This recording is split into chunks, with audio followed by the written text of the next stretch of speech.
Първата настройка се прави в клавиатурата. За да може да влезем в този режим, трябва да сме на тире.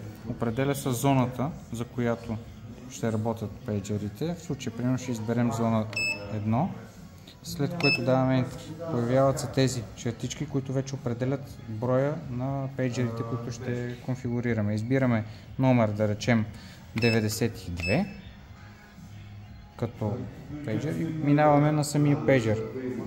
Конфигурацията става с клик един път на Function бутона, след това два пъти отгоре, за да се анулират текущите настройки.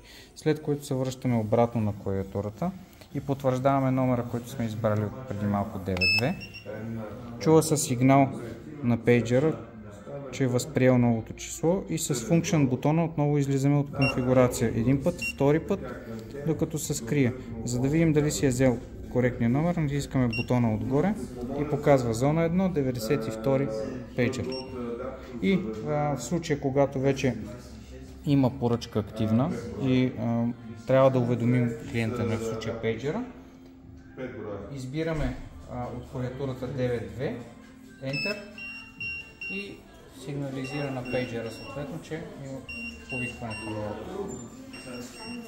С този бутон може да се изключи звука. Това е.